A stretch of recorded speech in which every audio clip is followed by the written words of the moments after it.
So, we're going to talk about gluconeogenesis today. So, we've talked about it, just alluded to it in the past for quarter two, quarter five. Obviously, this is a review. And we talked about it as kind of sort of glycolysis backwards. So, its purpose is to make me carbohydrates when I'm not taking in enough carbs in my diet. Most of us really don't have that issue. Our diets tend to be very carby. We have to work at cutting down the number of carbs. So let's say you did a normal-ish version of that might be you doing the keto diet. Not normal, as in a pathophysiology version of it, you might be diabetic.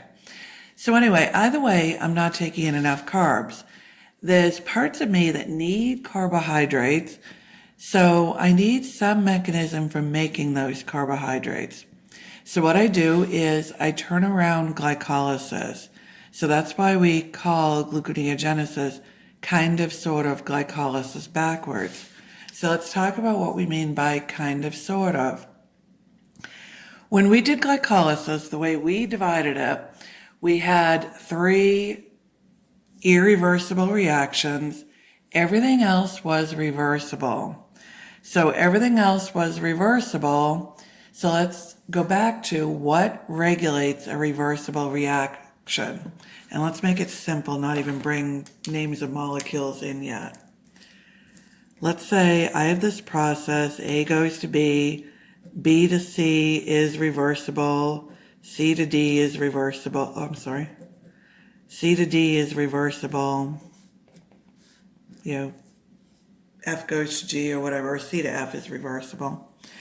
So A goes to B, that's regulated. My regulatory enzyme regulates it, depending on the concentration. Same old story. So then let's say I'm going down the page. So whatever I'm doing, I'm trying to make G.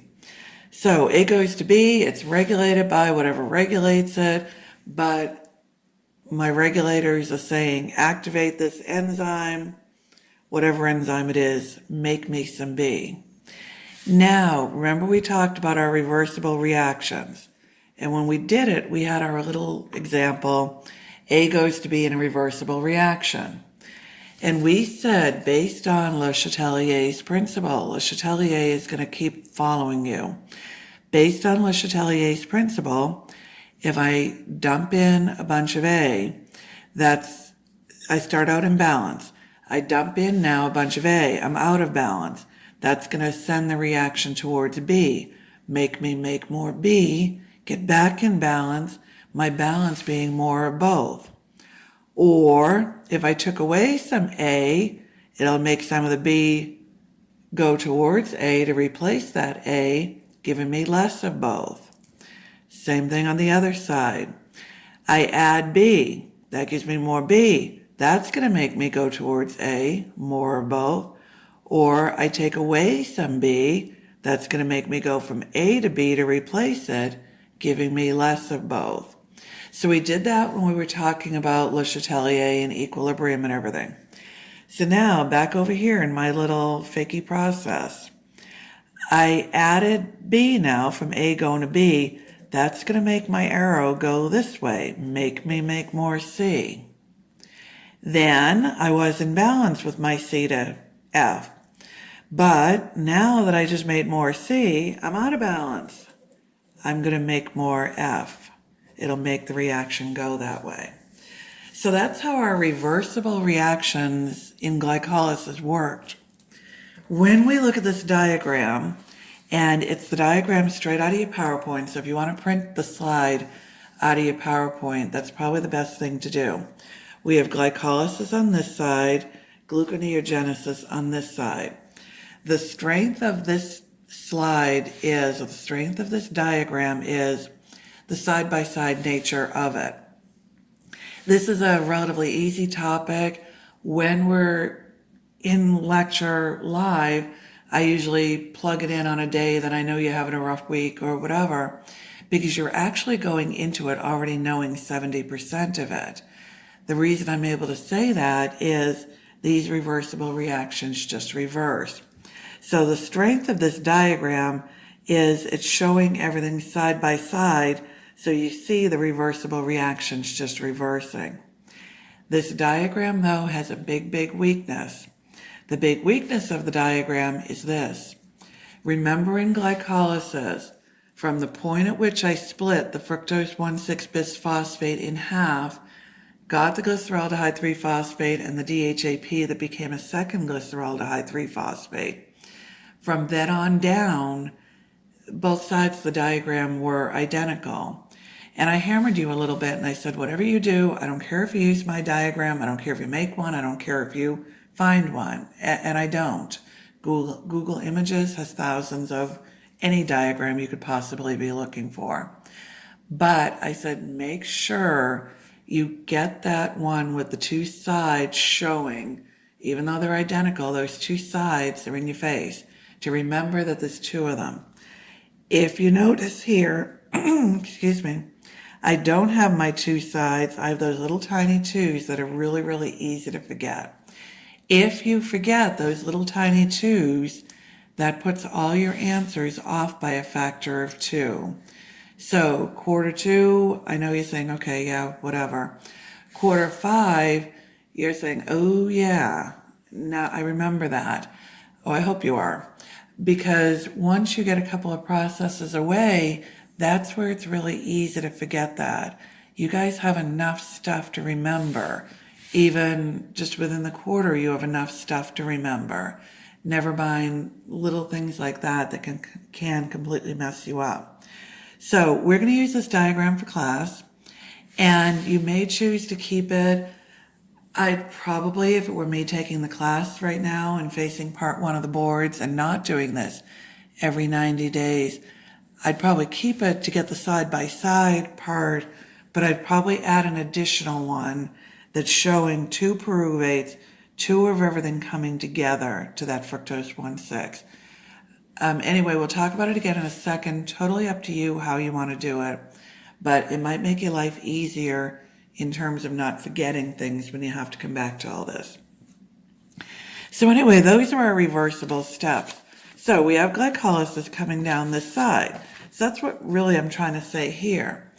But now let's say in our little fakey process, I have a process that's taking G back to A, which in the case of gluconeogenesis, break down the word. Glucose, neo, new, genesis, generating. So in the process that generates me new glucose, I'm going to take pyruvate to glucose. So my analogy would be my G to my A. So here's what I'm going to do. So now we know with these reversible reactions, all I need is a concentration shift.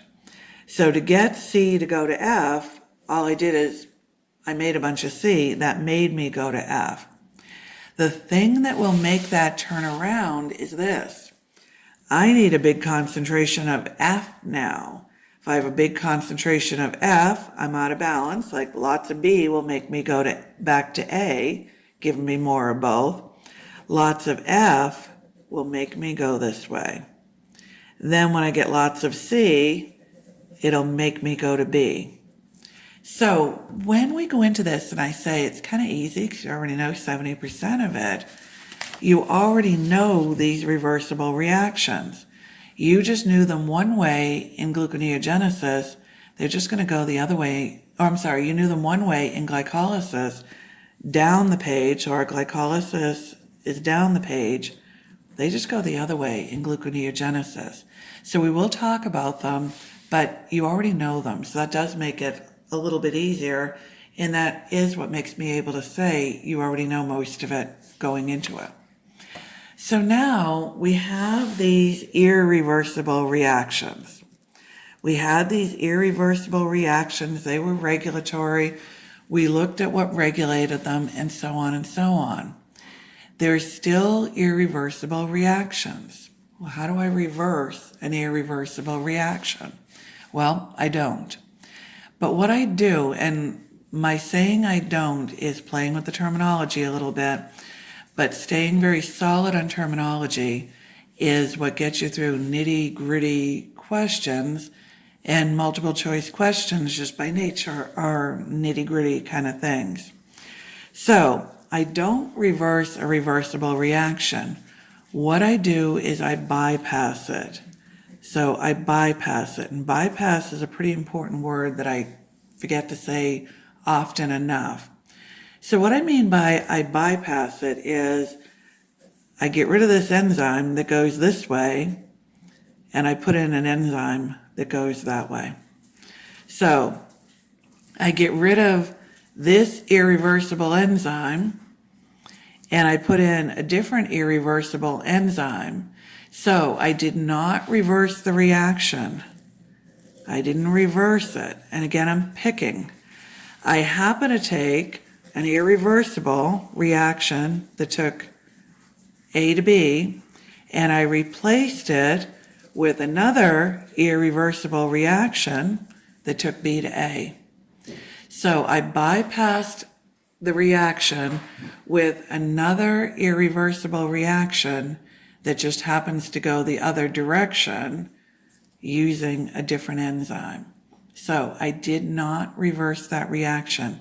It absolutely 100% is an irreversible reaction. So same thing in my little fakey process. I had F going to G. F went to G using enzyme 4. That is really and truly, without a doubt, an irreversible reaction. But if I want to get around that irreversible reaction, if I want to bypass that irreversible reaction, I can do that. I just so happen to have another enzyme that bypasses it. If I use enzyme 5, I do this different irreversible reaction that takes G to F. So again, totally picking at you, splitting hairs, but it's really important that we split the hairs, that you don't get the idea that this is a reversible reaction. It isn't. I have two separate irreversible reactions that just happen to do the opposite thing. The question that usually comes up at this point is, well, they're not different reactions. It's the same product and reactant, you just switch them. Yes, they are different reactions, and again, I know I'm splitting hairs. Unless I have exactly the same reactant, same product, and same enzyme, then it's different. So I change the enzyme, different reaction. So really important in terms of keeping you straight, keeping your terms straight on that. So what we could do then is we can look at our sheet, look at gluconeogenesis. So all I'm going to do then is, with the reversible reactions, I'm just going to reverse them. So, couple things with it. Not quite as easy as I just flip them around. Well, it is quite as easy as I just flip them around. But I shift the equilibrium, and that flips them around. That makes them go the other direction. Same enzyme, same everything. Couple places you can get hung up on that, though. So let's start at our phosphoenol pyruvate. We'll come back to the irreversible reactions and talk about the bypasses. But let's get through the reversible first, because we can get to 70% done really, really quickly. So let's say I did my bypass, and we'll come back and talk about my bypass, and I have a bunch of phosphoenol pyruvate. That's going to make me shift my equilibrium to my phosphoglycerate, my 2-phosphoglycerate. Make a bunch of that, shift my equilibrium to 3-phosphoglycerate. That was the reaction in glycolysis where we're moving the phosphate up to the carboxyl to make it more reactive. Now we're making it less reactive. So I have my 3-phosphoglycerate. I shift my equilibrium to 1,3-bisphosphoglycerate. Oh, hang on here. That was the reaction that made me that first ATP that I made in glycolysis. Hang on, I don't want to lose my ATP. Too bad. You're losing it. So intuitively, you don't like that. I know this reaction turning around bothers you, probably because we worked so hard for that ATP. Get over it. You do lose it. So when I reverse it, I reverse the whole thing. So I do lose that ATP. We're going to come back and talk about it in a minute, but gluconeogenesis is an energetically expensive way of getting glucose. So you do lose that ATP. Keeping in mind, of course, the story is going to get worse. I really have 2 phosphoglycerates going to 2 bisphosphoglycerates, costing me 2 ATPs. So I really lose 2 there. Here's the other thing that kind of catches you. What was the enzyme?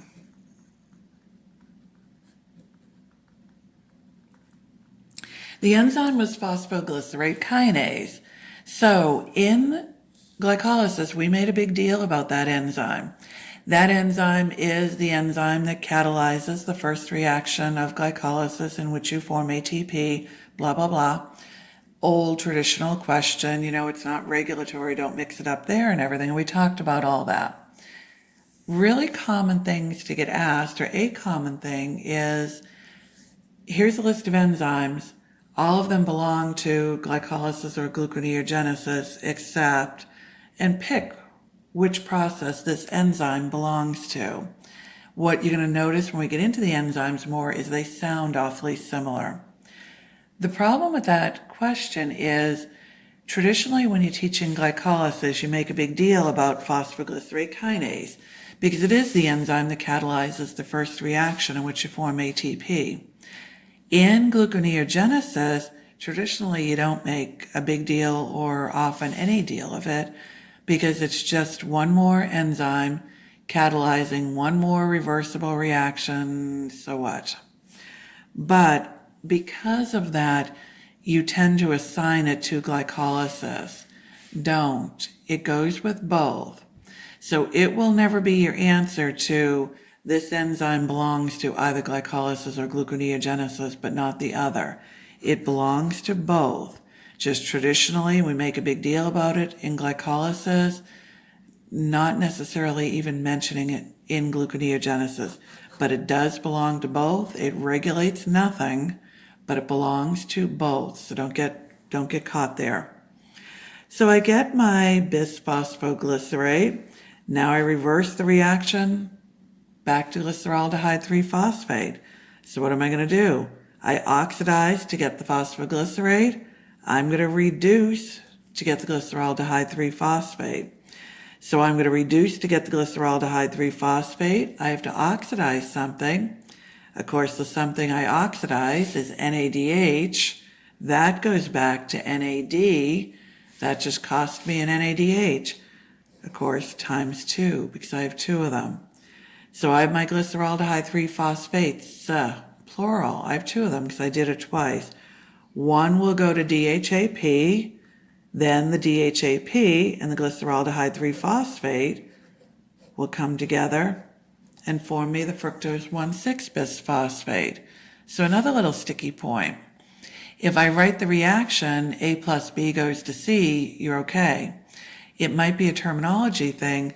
We tend to say, well, I broke up the fructose 1,6 and got these 2 molecules. Now I'm saying, oh, you put the pieces back together kind of thing. You do. It's like an A plus B goes to C. I put a glyceraldehyde 3 and a DHAP together, and I got fructose 1,6. Again, pure equilibrium driven. So I gobs and gobs of glyceraldehyde 3. Some of it will go in a balancing of that equilibrium to DHAP. Then the 2 of them, in a balancing of equilibrium, will go to fructose 1,6. So I do turn that around. Anything reversible, I turn around. So be a little careful when these things just start bugging you. Well, I can't put broken stuff back together. I don't want to lose that ATP. I don't want to lose that NADH. You lose all of it, and you do put broken stuff back together. You do take 2 smaller molecules, do that anabolic reaction of putting them together to make a larger molecule. We've got an irreversible there. We'll talk about it in a minute. But once we do it and we get fructose 6, all of a sudden we have a lot of fructose 6, B going to A makes my glucose 6. So another reversible, I just reverse. So the reversible reactions we just reverse. Regardless of what I made, what I split, whatever, I turn them around. So that's our reversible stuff, and pretty easy. Just let go of, I don't want to lose my ATP, I don't want to lose my NADH. You don't want to, but you do. Okay, so let's look at the two easy bypasses. They're all easy, but let's look at the two easier. So my first reaction of glycolysis was glucose going to glucose 6-phosphate. Hexokinase catalyzed it. Hexokinase was a regulatory enzyme regulated by my glucose 6 concentration. Once I had enough glucose 6, it shut down my hexokinase. Then glucokinase took over, took my extra glucose and made glycogen out of it. So that's my hexokinase story. I took energy from ATP, broke the high energy phosphate bond. I put that phosphate onto carbon 6 of my glucose, making me glucose 6-phosphate. So we've gone over that a ton of times. Now, when I want to reverse that reaction, I bypass hexokinase. By bypassing hexokinase, I replace hexokinase with glucose 6-phosphatase. So now I make a brand new reaction where I get rid of hexokinase. I have this brand new reaction that takes glucose 6-phosphate back to glucose. I take the phosphate off. Remember, enzyme names are what they do at 2 A's. I take that phosphate off using glucose 6-phosphatase. Tase the phosphate off. So I get my glucose back. But this is not a 100% identical turnaround. When I take that phosphate off, I don't have enough energy to put it onto an ADP. So just think about gluconeogenesis as a bad deal for you energetically. So I don't get that ATP back. So anything that can go badly for you in terms of energy in gluconeogenesis will. It's either going to cost you ATP, cost you an equivalent, not give you an ATP back when you think it would be kind of nice to get it. So this is a place to catch you. I turn around in terms of glucose 6-phosphate, going back to glucose. I don't turn around using that ATP in the sense of getting it back. I don't get it back. I just get a phosphate sitting there hanging out. So energetically, not a good deal for me. So the other reversible reaction that's pretty much identical, and it was pretty much identical when we were doing glycolysis. In glycolysis, we took fructose 6-phosphate to fructose 1,6 bisphosphate. Phosphofructokinase did the job, used an ATP, broke a high energy phosphate bond for the energy. Also, for the phosphate, I put the phosphate on carbon 1, so that gave me this fructose with a phosphate on both carbon 1 and carbon 6. So now I'm going to turn it around.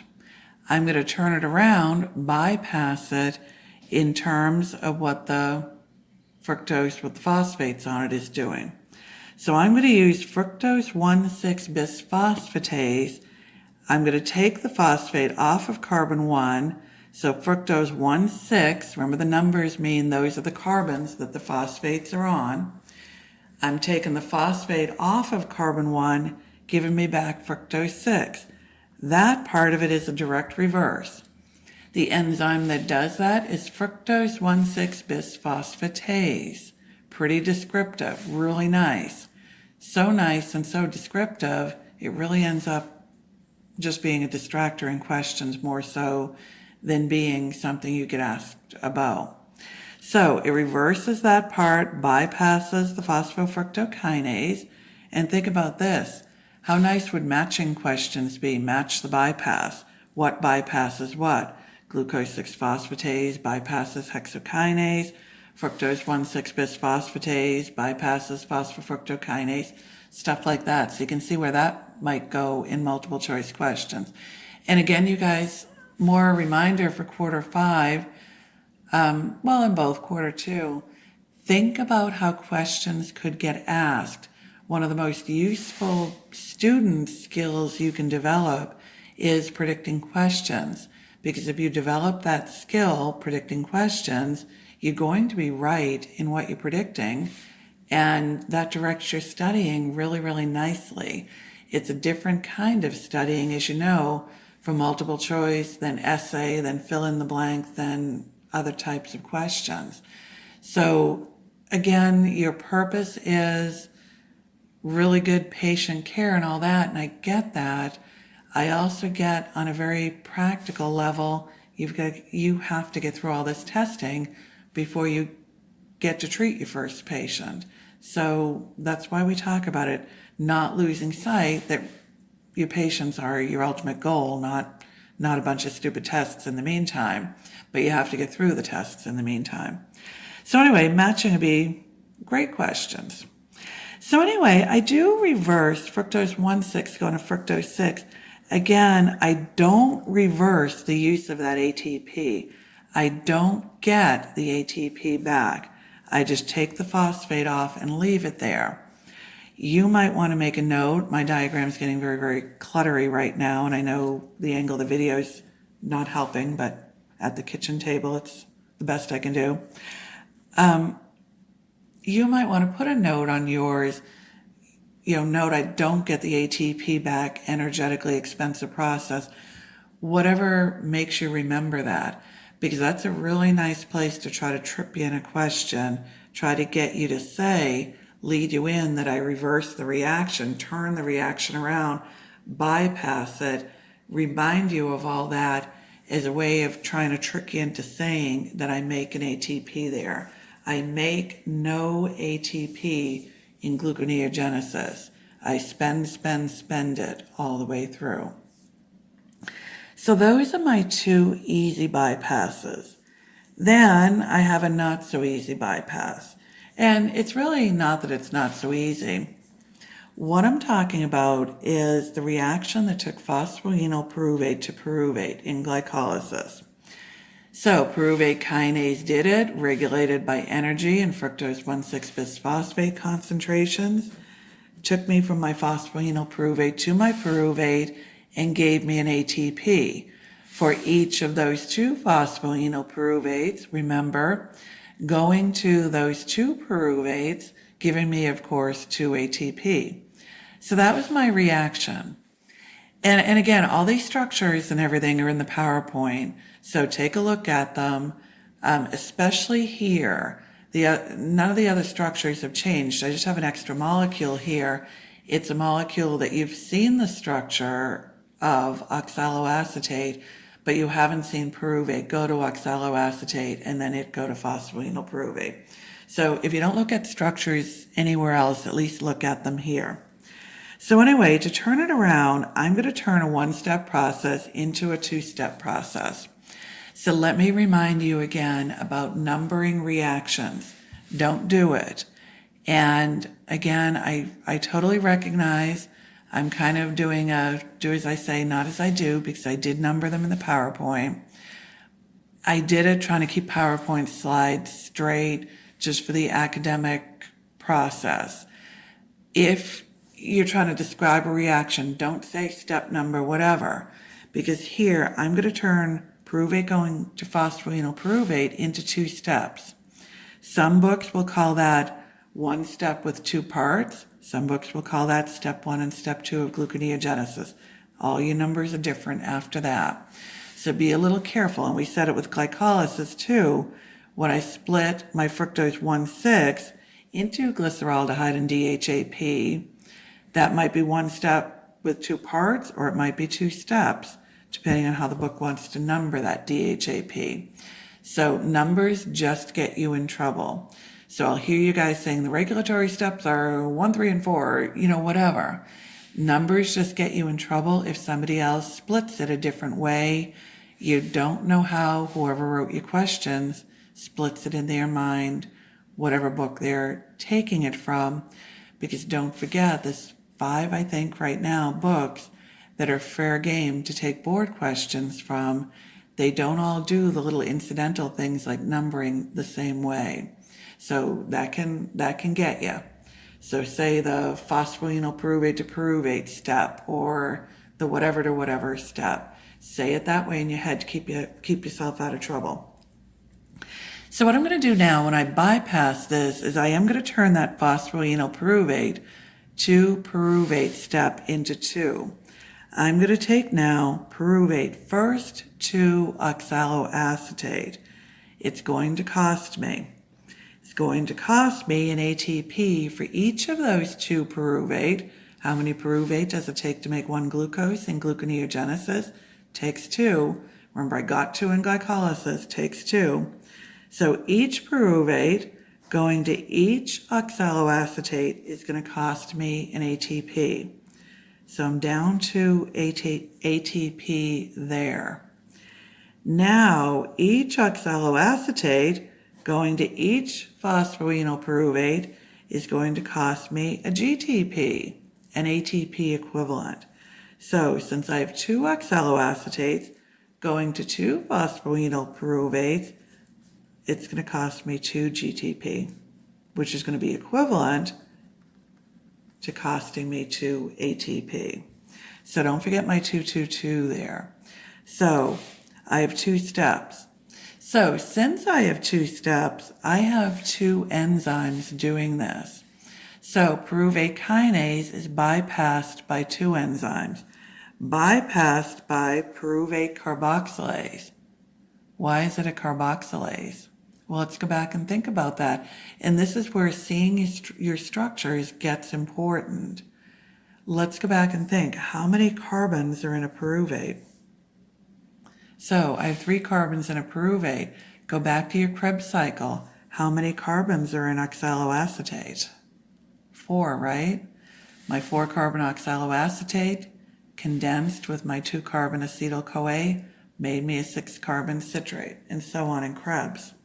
So I had to carboxylate to get that oxaloacetate.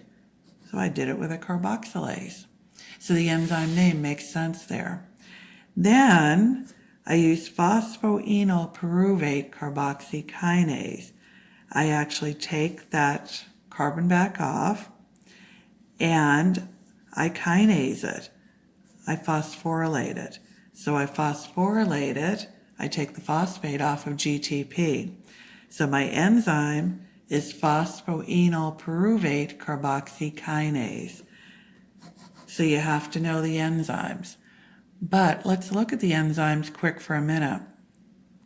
We said that our enzyme names are, what they do at 2A, so they have a little bit of a descriptive factor in there, which is good. That helps.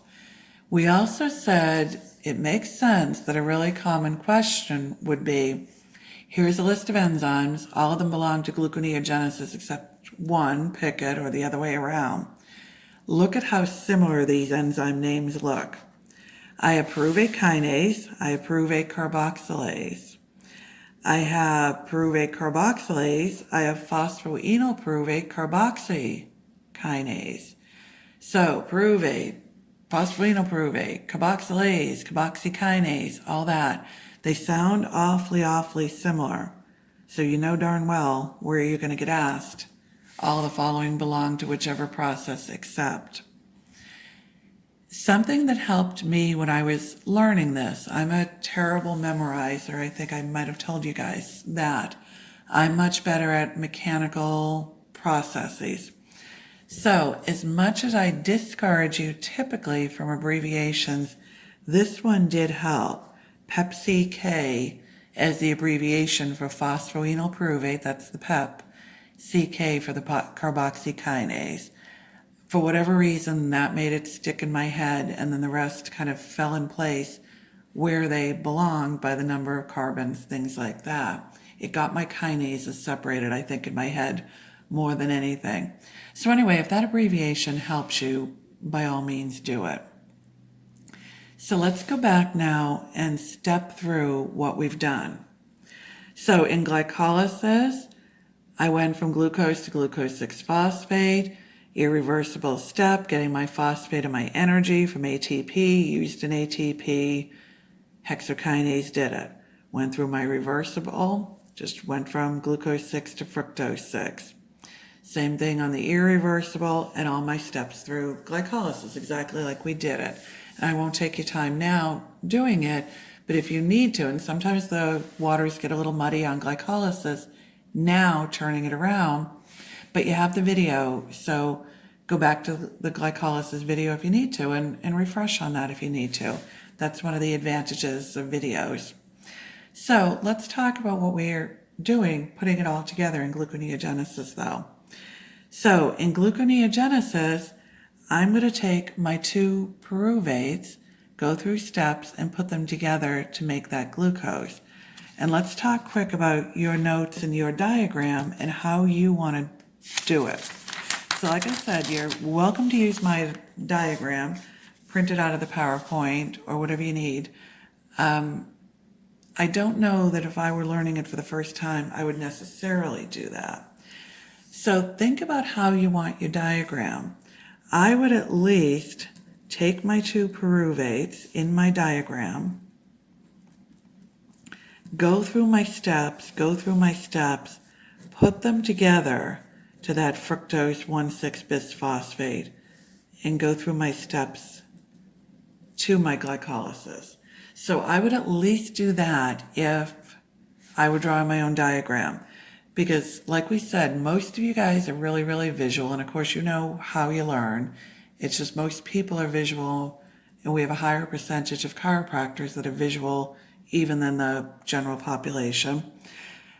So just seeing those 2 sides keep you out of trouble. So you might want to do that, and some of you guys will like the picture going up the page. And again, I know these are identical and more work and time drawing it, but if it saves you a few points in a question, you'll probably be okay with that. The other thing if you choose to draw your own diagram is total preference. I mean, this I think is pretty important that you do that so it's right in your face that you see the 2 molecules, 2 pyruvates making 1 glucose. Some of you guys get bothered by reading down the page or reading up the page. We just conventionally read down the page. If you want to take 2 pyruvates, go through your stuff, bring them together, and make a glucose, do it. That's one of the reasons you're doing your notes your way, by you, for you. If that sits better in your head and this would bother you going up the page, turn it around. And like I said, it's your notes by you, for you. When it comes to your project that you're going to hand in to me, I don't care if you go up the page, down the page, across the page. I don't care what you do as long as it's getting it in your head. So whatever you do it how it's going to make sense to you. Quarter 5, I know you've done that already. So bear with me on doing that for quarter 2 for a second. So anyway, here's what we're going to do. Let's run through the whole thing start to finish, make sure we put the pieces together. So I'm going to start out with 2 pyruvates. 2 pyruvates are going to go to 2 oxaloacetates. Pyruvate carboxylase is going to get me there, carboxylating, at the cost of 2 ATP. So I just used 2 ATP. Now I have those 2 oxaloacetates, 2 phosphoenolpyruvate carboxykinases, using 2 GTP, 2 ATP equivalents, are going to take me to phosphoenolpyruvates, 2 of them. So I just used pyruvate carboxylase and phosphoenolpyruvate carboxykinase to do this 2-step reaction or 2 reactions to bypass pyruvate kinase. Get me back to phosphoenolpyruvate. So now I do a simple shift in equilibrium, reverse my reversible. Shift in equilibrium, reverse my reversible. Shift in equilibrium, reverse my reversible. But reverse my whole reversible. As in, I not only converted my phosphoglycerate to a bisphosphoglycerate, I lost my ATP. Lost my ATP, of course, times 2, 2, 2. So this is not a bypass. Be careful with your terminology here. It's not a bypass. It was a reversible reaction. So the same enzyme did it either way. The same enzyme did it. My equilibrium just shifted the other way. It did cost me 2 ATP to do it. Then, again, I simply reversed a reversible reaction, shifted my equilibrium, shifted my whole equilibrium, as in it just cost me 2 NADH. Remember, though, those 2 NADH are worth 3 ATP each, not accounting for heat. And again, we said we're not accounting for heat yet until we see a big shift in the boards that they've caught up. But with the volume of questions, I think that's going to be a while. So we're not going to account for heat. So that was the equivalent of 6 ATP that just cost us. Then we shift our equilibrium again. So shift our equilibrium, reverse our reversible. Shift our equilibrium, reverse our reversible. Now we have an irreversible. We bypass phosphofructokinase with fructose 1,6-bisphosphatase. We reverse this part, bypass this part. So we take fructose 1,6 back to fructose 6. We do not get an ATP back. Really important, really easy place to catch you. Just get a phosphate. No energy, no nothing for us. Then we reverse the reversible, reverse the equilibrium, shift the equilibrium is a better way of saying it.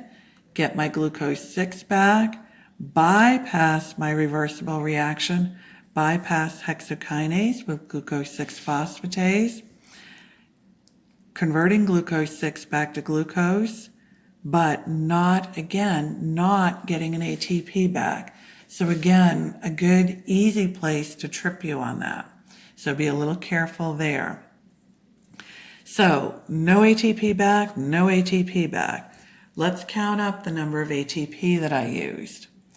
So looking at old questions, what the conclusion I came to with this, based on what numbers are offered and what works and what doesn't work, is when you get asked how many ATP it costs you to make a molecule of glucose by gluconeogenesis, it looks like we count the equivalence as the real thing.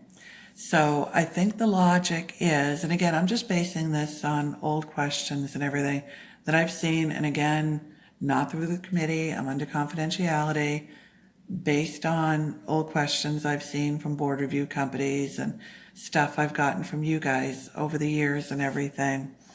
What I think they do is they count the equivalence as the real thing. So here's the logic. Let's say you're sitting at your desk in your office at the end of the day. You have a check for $30. It was somebody's copay, and you just spilled your super duper mocha joca iced coffee on it. You ruined the check. You can't even tell who the check was from. And I know in reality, if you lose a check, you can get a new one. But let's just say you can't for the sake of the story. So I lost that check for $30. I destroyed that check for $30. I never actually had the spendable $30 in my hand, but it cost me $30 because I'm not going to have that spendable $30 in my hand now.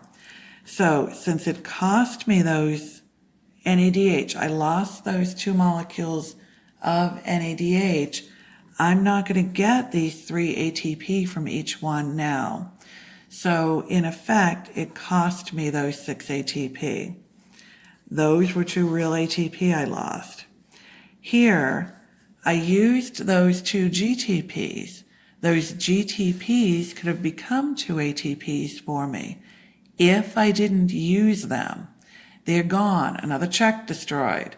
I never had that spendable ATP in my hand, but I'm not going to now. Since I'm not going to, it cost me.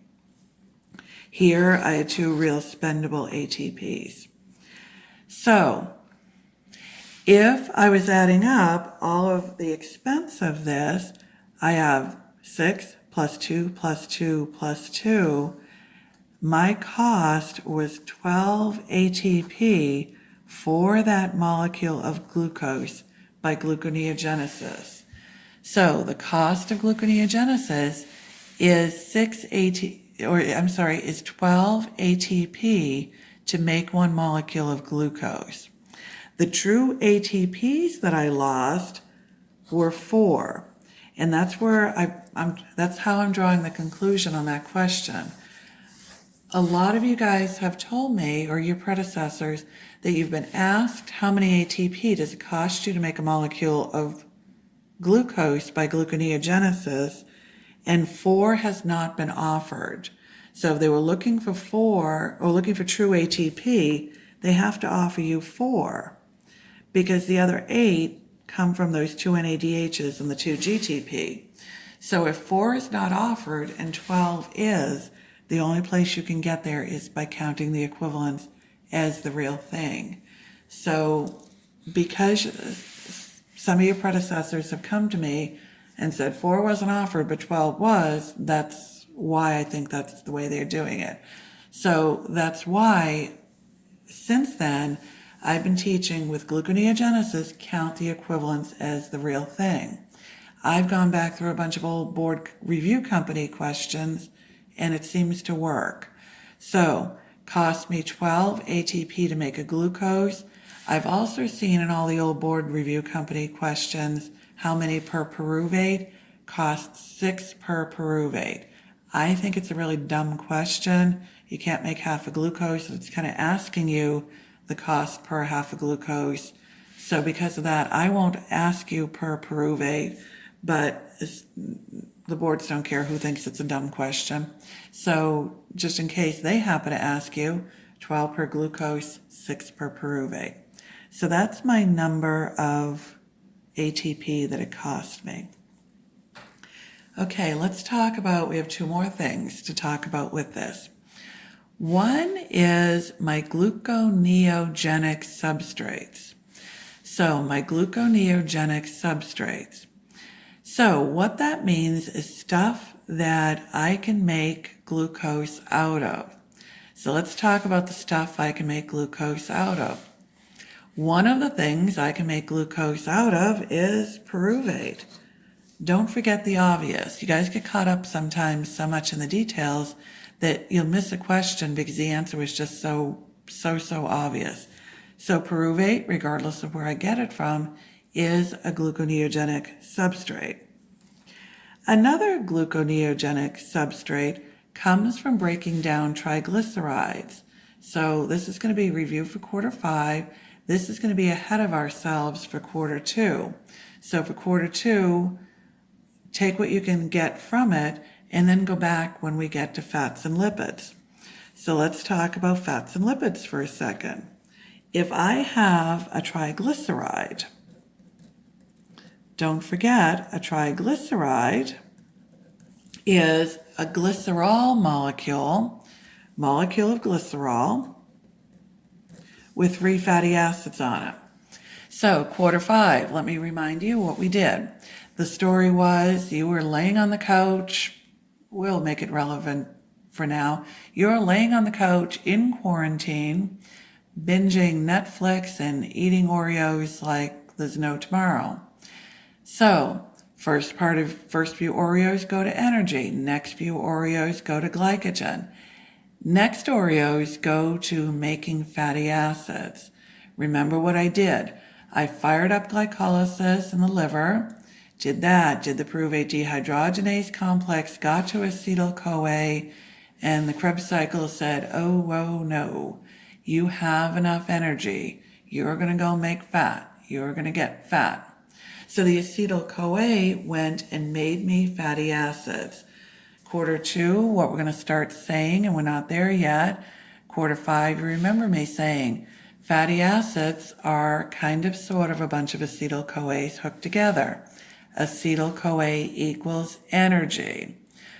Both of you guys, quarter 2, remember we just talked about this. Acetyl-CoA is the kicking off molecule, the energy-containing molecule of the Krebs cycle. So these fatty acids are a whole bunch of energy all hooked together. Whole bunch of acetyl-CoAs kind of sort of hooked together. Reality is it's the carbons from them, but I want to keep that acetyl-CoA equals energy, lots of energy idea in your head for applications. So once I make 3 fatty acids, I hook them on, bind them through an ester bond, quarter 5, ester bond to a glycerol backbone. That makes me a triglyceride, a triacylglycerol. And I put that in the bloodstream, and I send that triglyceride off to whatever peripheral tissue I'm going to store it in, and I say, pitter patter, let's get fatter. That's my transport molecule. Then, let's say the quarantine is over. My 600-pound life didn't pick me up this round, so I decide I better hit the gym, straighten out, fly right, and turn this thing around. Or I'm breaking down a triglyceride that I ate. So what I'm going to do is I'm going to take triglycerides, I'm going to break them down now. So if I break them down, I get this glycerol back. I get it back, I phosphorylate it to glycerol 3-phosphate, quarter 5, glycerol kinase does that. Then I do an oxidation reduction reaction to DHAP. Quarter 5, that's glycerol dehydrogenase doing that. Quarter 2, you guys also, both quarters, just saw this reaction going back and forth in my electron transport shuttle. So I went the other way, DHAP to glycerol 3-phosphate, to take the electrons off of NADH to cross into the mitochondrial matrix. So you see the same reactions over and over. So do whatever you need to do in your notes in your head to make those links. So this time, since I'm breaking down the triglyceride, I got the DHAP back. That DHAP is my DHAP. I can send it into gluconeogenesis. Let's say now I'm ketogenic. Let's say I'm not taking in enough carbs. I'm living on fats and proteins. Then it's going to go the gluconeogenesis direction. If I have enough carb grams and I just need energy, it can go the other way. But it's coming in from breaking down triglycerides mid-process. Don't forget, I can send molecules into a process in the middle. I can take them out of a process in the middle. Anaplerotic molecules, I'm replacing them. That's a molecule coming in from somewhere else in the middle of a process. Or an amphibolic molecule is going through part of the process and leaving. So I can do either one of those, and putting that together or remembering that is kind of one of the aha moments that help you put the pieces of the class together. And I know I've said it 100 times, but I'll say it again, especially where you're stuck with me on a recording.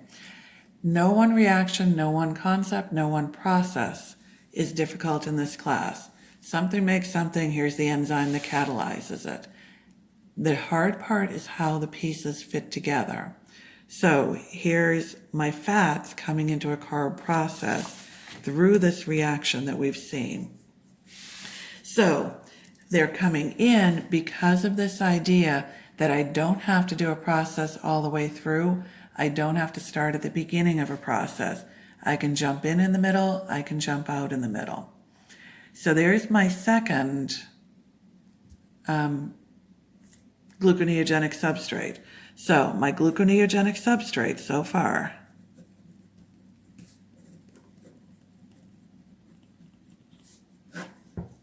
Usually you're not going to see pyruvate listed. I list it. I totally understand losing the forest for the trees, drowning in details, and missing something big. I've done it. I've taken all these standardized tests you guys are facing. So I know how easy it is to do that. My next gluconeogenic substrate story is I would put something with that DHAP, the triglyceride. I would write whatever I need to write for me in my notes to make me understand it. And again, that's why you're doing your notes by you, for you. Quarter 2, I'm not going to ask you guys about it yet until we've actually done this. Quarter 5, fair game, we've done it. So again, put it in your notes, however it works for you in your notes to get you back to this story. So my next gluconeogenic substrate is kind of easy. Quarter 2, I'm ahead of you guys again. But quarter 5, remember when we broke down proteins? We broke down proteins, we got amino acids from those proteins, and we took those amino acids, we transaminated. Remember, we took the amino group off, we put it on alpha-ketoglutarate, that made alpha-ketoglutarate into glutamate, and that made us a keto acid. That keto acid was something that you had already seen. The 2 big examples we had were oxaloacetate and pyruvate, and then we put them into whatever process they fit into that served the purpose, gave us what our cell needed at that moment. So let's say I broke down an aspartate and I got an oxaloacetate and I need glucose. I can take that oxaloacetate and I can do gluconeogenesis. Or let's say I broke down an alanine and I got a pyruvate and I need glucose. Throw my pyruvate in, do my gluconeogenesis. So the next one, quarter 5, write it in whatever words you need. Proteins broken down into amino acids, transamination gives me a keto acid, and if it's something that fits in between point A and B, it can go between point A and B. Quarter 2, for you guys for now, I would just put a note in there giving you the idea that when I break down amino acids, it might give me something that can go into gluconeogenesis. Then when we break down those amino acids and do transamination, I'll try to remember to remind you to go back and fix this note so it's something you understand. And if I don't remember, you'll see the note and say, oh yeah, I need to clean that up a little bit. So it'll catch you when you're studying for the final. Okay, we've got one more gluconeogenic substrate, and all of you guys are good to go on this. So we said, and this is a Cori cycle story, I'm out running down Dunlawton Avenue at 6 o'clock in the morning. If you ever hear I'm doing that, ask who's chasing me. So I have my exercising skeletal muscles. So in my muscle, remember, my glucose went to pyruvate. With the end goal in mind of making energy. It was going to go and have oxygen and everything it needs, go through the pyruvate dehydrogenase complex, get into the mitochondria, go through the Krebs cycle and make me the stuff to make me ATP, take that stuff, go through the electron transport chain, take my ATP equivalents to the bank, in other words, get me ATP to keep me running. That was the plan. Except I'm huffing and puffing and not getting enough oxygen in. So I made lactate instead. My liver is my cleanup crew. The liver is like everybody's mama. Takes care of everybody, cleans up after everybody. This is no exception.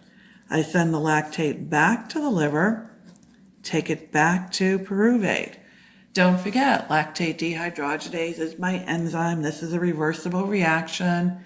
Equilibrium control, the whole story that we did. Then when we did it, we said pyruvate goes back to glucose by gluconeogenesis.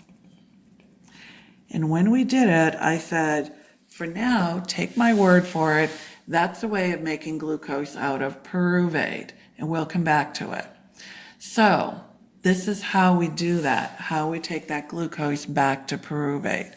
So another gluconeogenic substrate is my Cori cycle lactate story. So again, your notes by you, for you. Write whatever you need to here to remind yourself this step of the Cori cycle is gluconeogenesis.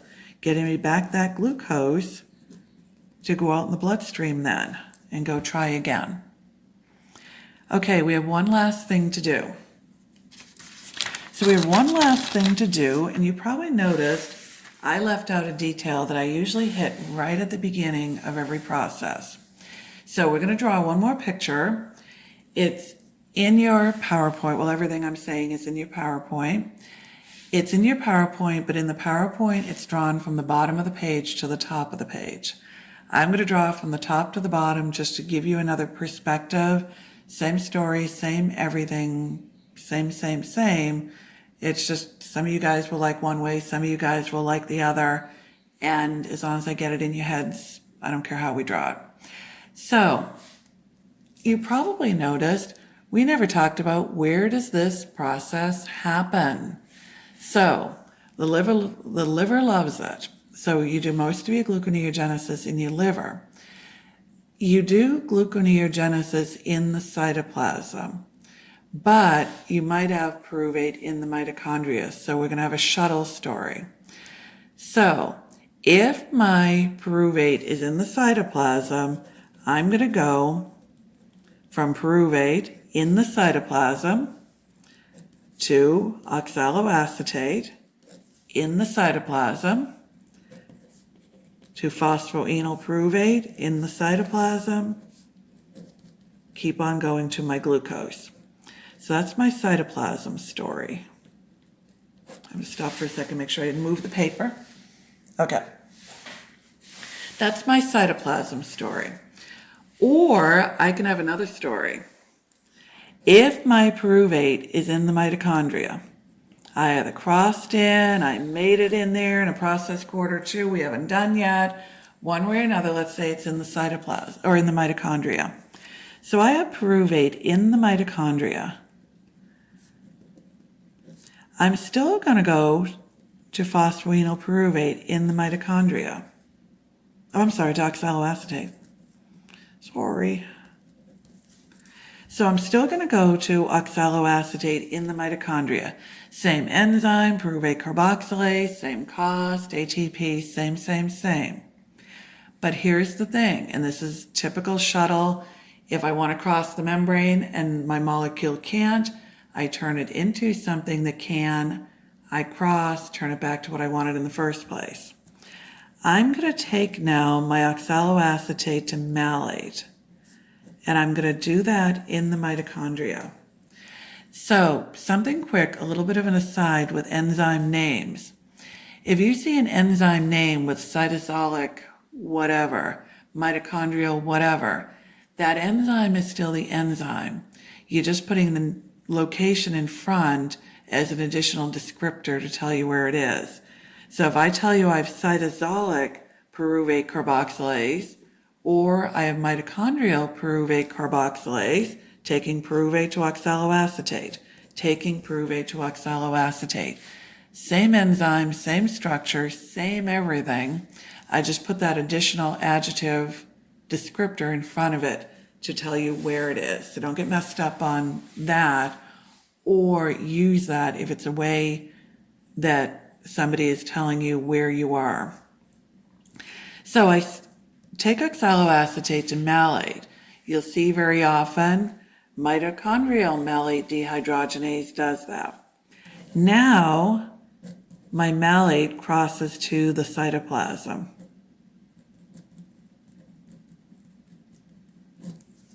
So my malate is my membrane crosser. We see malate doing that job fairly frequently.